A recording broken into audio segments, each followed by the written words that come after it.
All right, everybody, welcome back. Here we are. We have reached Module 3, which we like to call Red Flags in Practice. Red flags. What's a red flag?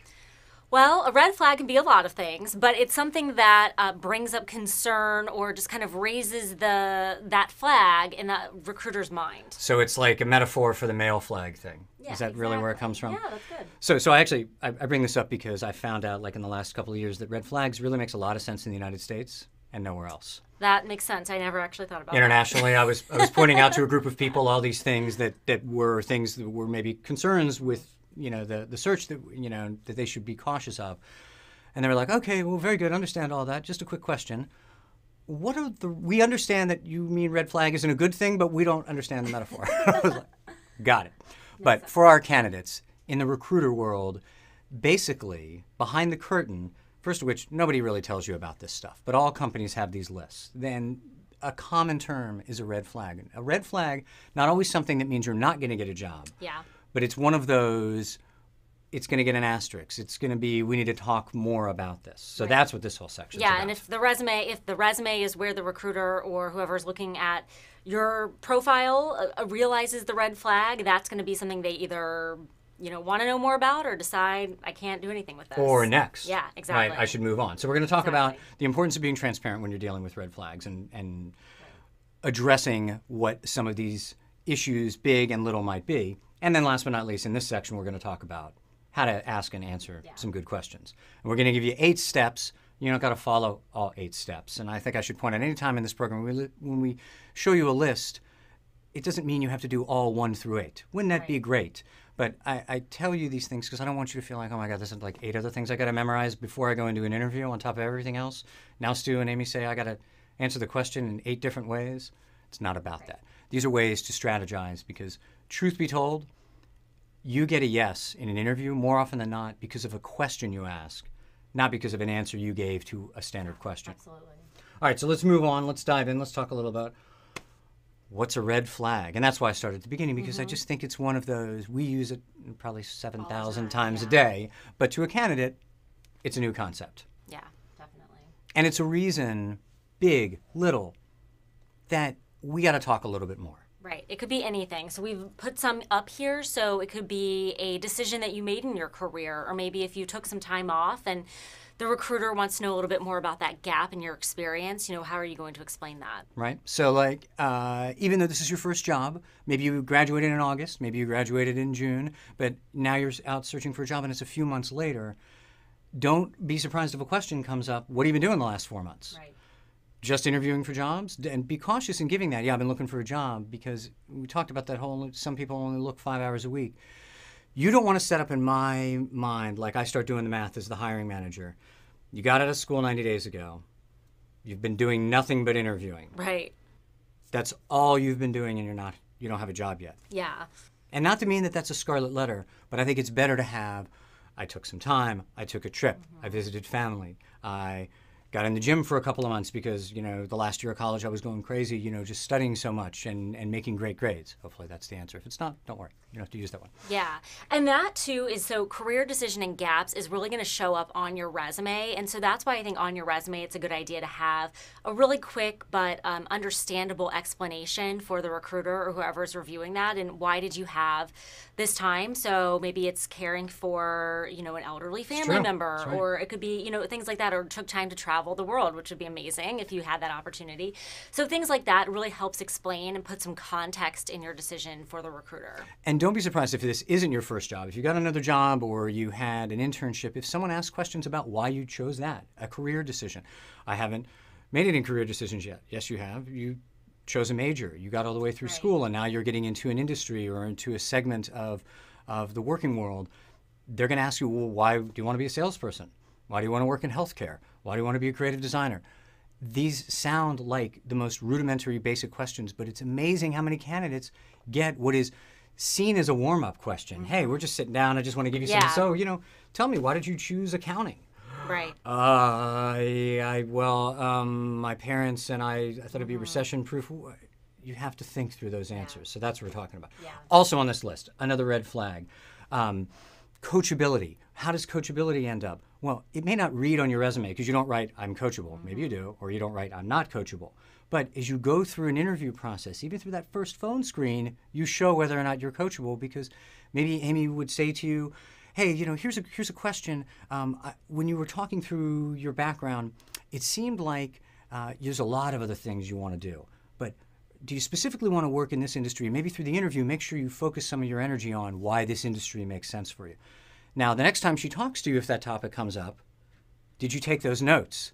Did you incorporate that? Did you even remember that she brought it up? So when we're in the interview, it really is helpful for you to be listening to the things that the recruiter is telling you. Right. Jot down what they're saying, because if you come back and ask a question on something that I covered when I was describing the position or the company or whatever it is, I'm going to wonder, are you listening? Yeah, are you going to listen in the job? Are you somebody who is going to kind of take feedback and take information? And I think when you make notes, it's interesting. Candidates, I've seen so many candidates in interviews making notes, and sometimes they're writing and they're writing and they're writing, and what they're writing isn't really all that relevant. It's just parts of the interview. Don't get yourself lost taking notes, but I think it's really important. Write down keywords. If you hear something that resonates with you, we're going to talk in a minute about how to ask and answer great questions, but something resonates and you really want to make a point, scribble it down so you don't have to put a lot of energy while the other person's talking, giving you clues, giving you the keys to the kingdom most of the time. You're not sitting there thinking, don't forget to say this, don't forget to say this. You get to soak in what the interviewer is telling you, and I'm telling you, the answers for most of the questions that come up in interviews, most of the questions that lead to yes, are usually coming out of the interviewer, if you're aware enough, if you're paying enough attention. Okay, so we've talked about significant ones. We talked about some that aren't so significant. Let me talk about one other quick one that we have to mention: ethics and integrity. I like to believe these things never come up. I like to believe the companies are always going to believe you would never lie or cheat or steal or any of that kind of stuff. And hopefully you never have.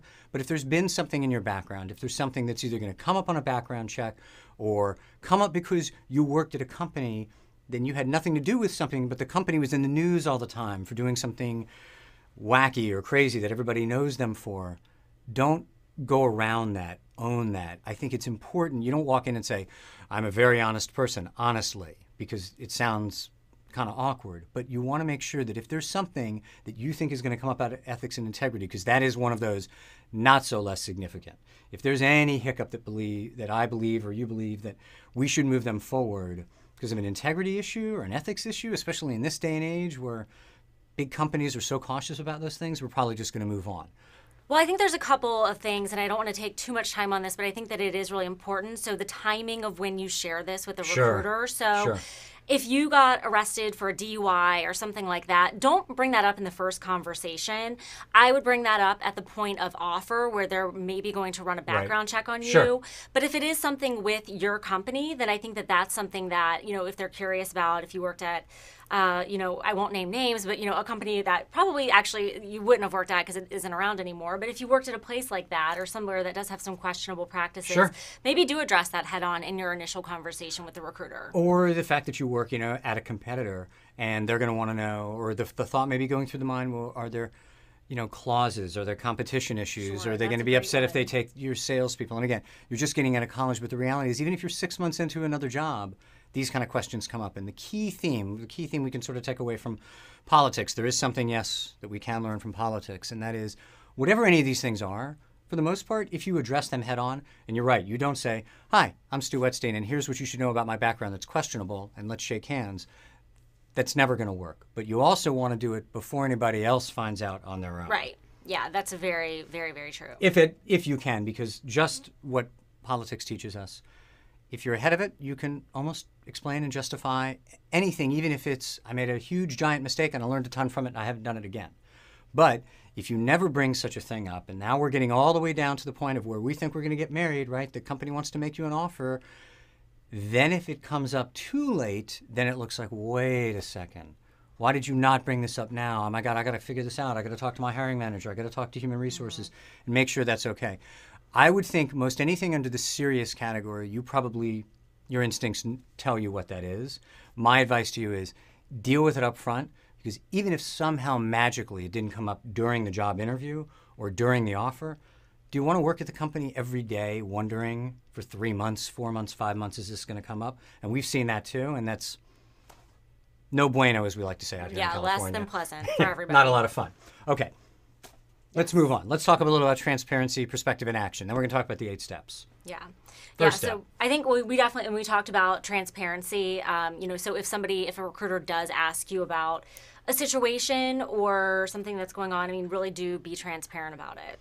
As best as you can, and be transparent in a way that you're honest and forthcoming, but also remember it's okay if you made a giant mistake to incriminate yourself because you learn from that, but always be cautious about the company or former bosses or anybody else that you might incriminate in saying something like that, because that's another one of those monumental red flags. Did you say something negative about a former employer, about a coworker, about the person you used to work in high school with that you made pizzas with, whatever that is, because people start thinking, are you going to do that when you work here? Yeah. Then the second one I think is a great point. So almost anything can be turned into a positive, and it may not be that the experience was positive, but what's positive is what you learned from it and how you have adjusted your behavior or the situation or whatever that is moving forward. Sort of very formulaic thing when you look through careers. There can be the beginning of a career, which is where you're at, the rise. Maybe there's a level off, or maybe even something might change, and then maybe there's the rebound or the rebirth. And I think we've all had issues that have happened in our careers. Some are significant, some aren't. But the key, and again, this is what politics teaches us, if you own it, if you own what you learn from it, if you don't shirk your responsibility, and you may have nothing like this and it's all good, but it could come up later in your career. Honesty and dealing with what I learned from the situation. The vast majority of the transformational books are written by people who went through something really, really horrible. Had a company go into bankruptcy, lost all the money, went to prison, but transcend.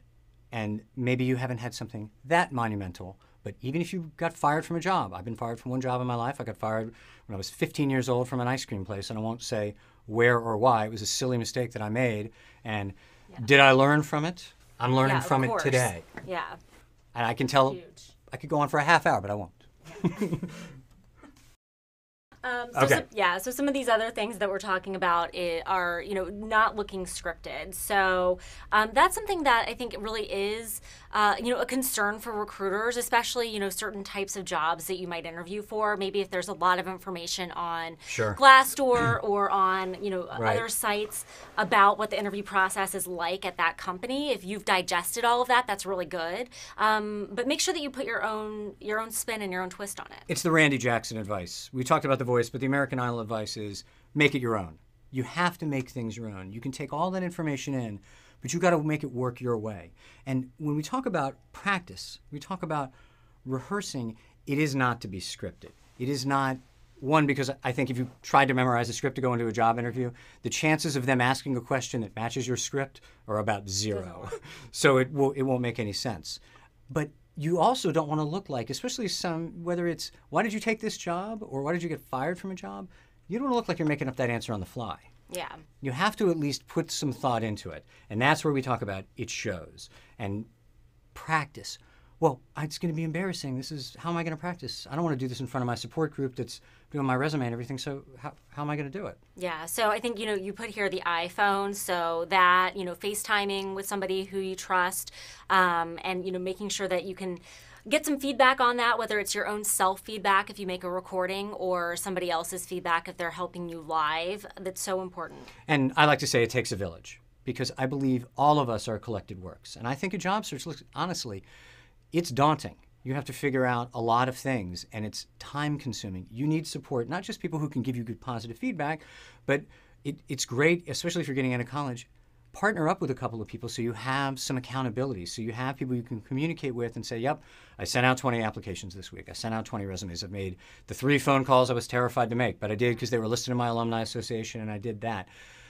Be brave. That's what we're getting to, because getting this feedback now, okay, you don't want to do it with your family and friends, fine. That's what you have an iPhone for. Video yourself. Most people are perfectly comfortable putting a video up on YouTube or Facebook or sending it in a text or something. Do this with your answer to, why do you want to work here?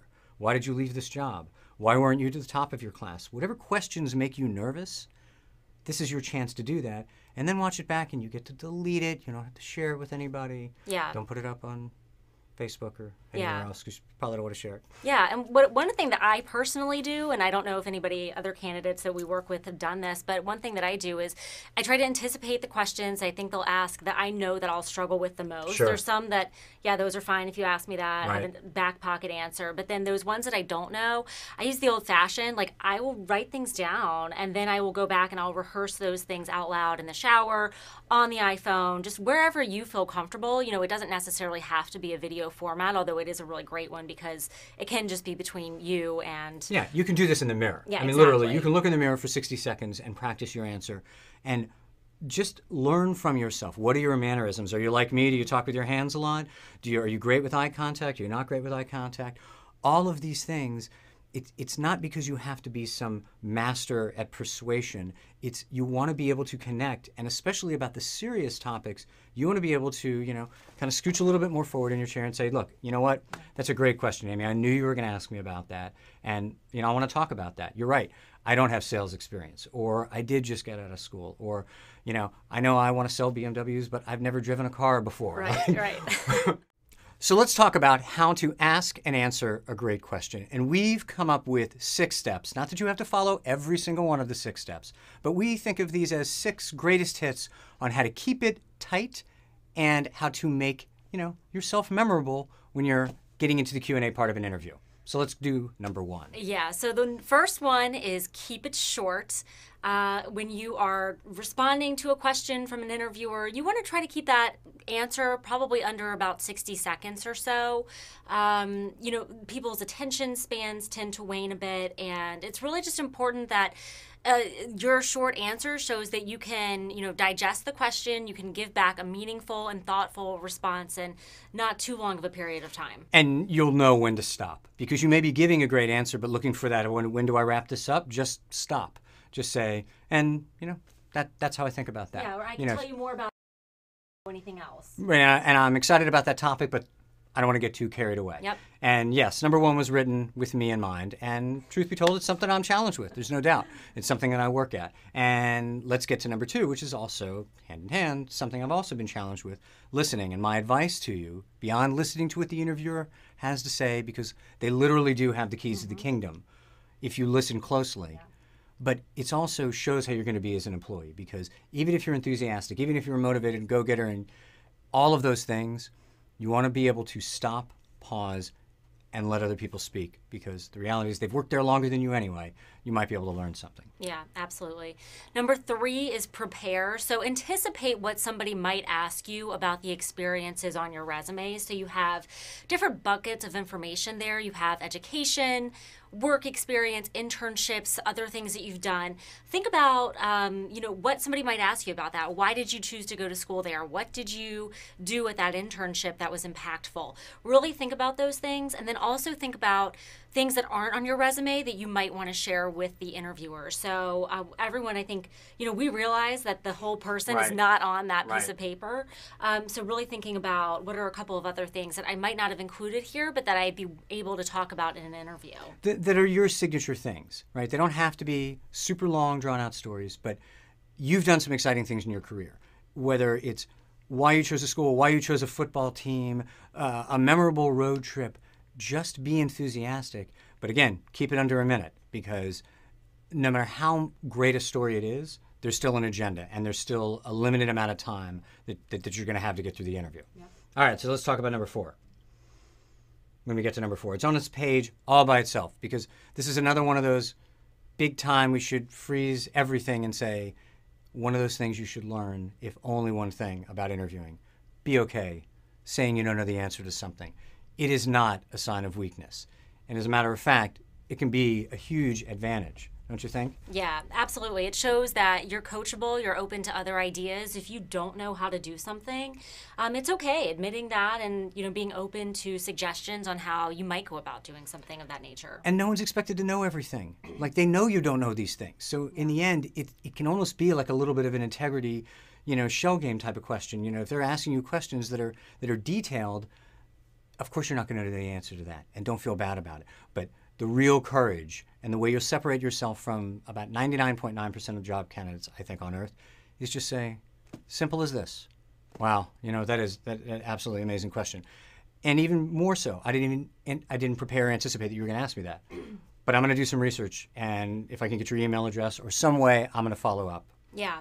And I would caveat this, and this might be a little bit too detailed here, but it also depends on the type of interview that you're doing. If you're doing, and you would know in advance if you were doing an interview, like a case interview, Sure. but if you were doing a case interview, you're going to prepare for that in a very different way, and saying, I don't know, is going to be kind of different there. That's right. So it's more in a situational type question. If an interviewer asks you, what would you do in X situation?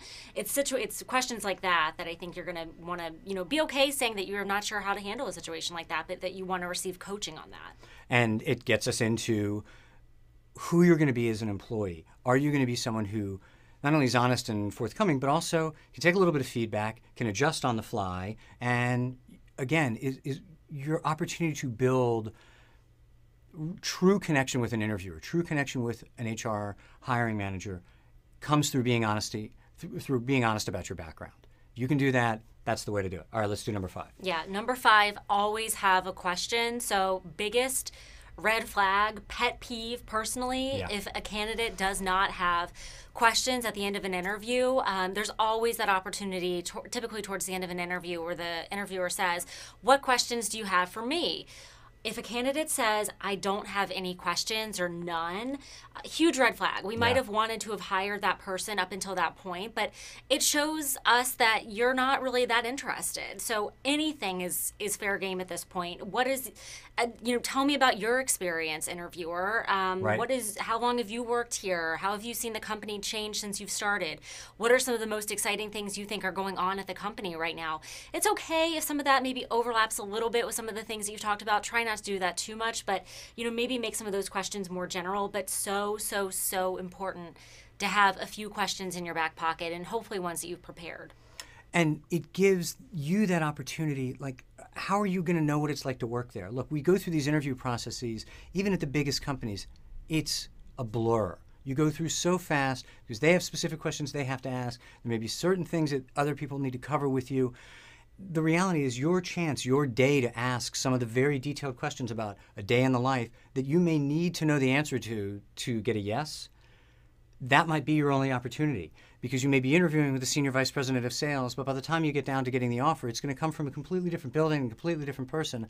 Seize the day, ask the question.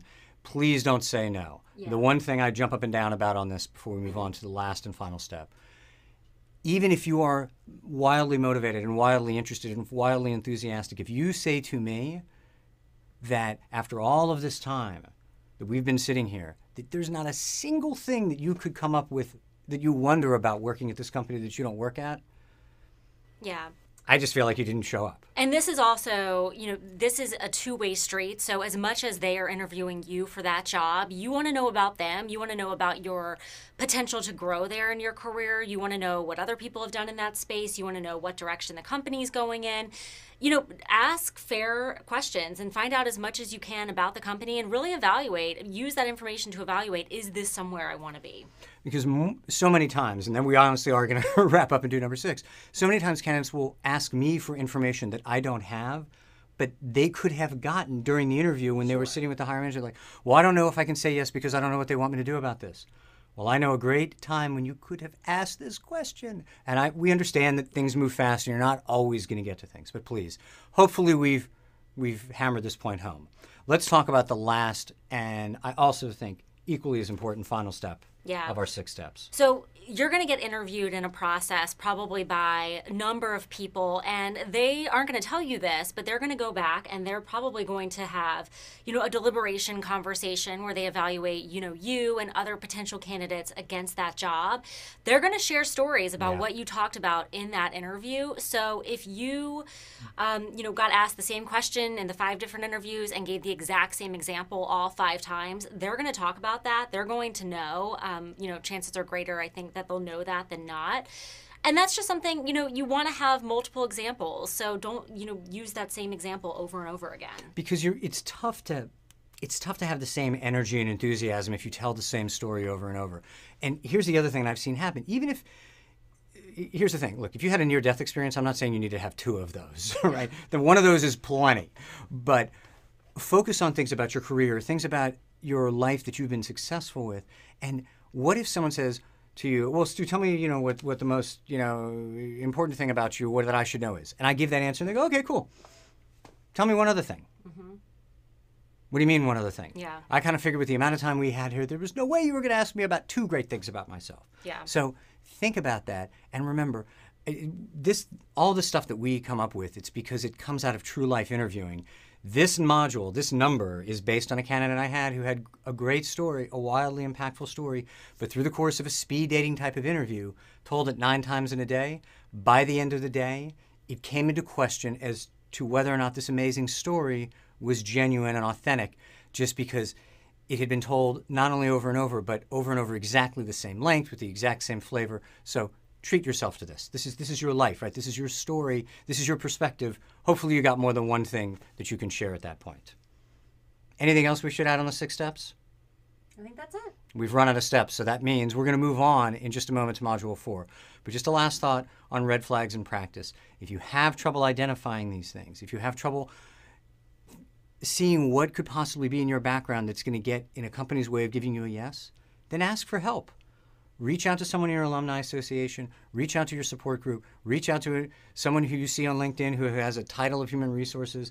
You will be shocked at the number of people who will genuinely offer you tips, offer you clues that can get you to that next step. Because if you can see what the red flags are, if you can see it from the hiring manager's perspective, then you can address it and then you can make it something else. We got to come up with something other than a red flag. White flag. No, that's surrender. We don't want white flags. Green flags. Yeah. Checkered flag. All right, no more. We're done. We'll see you in Module 4. And until then, get out there and interview with passion.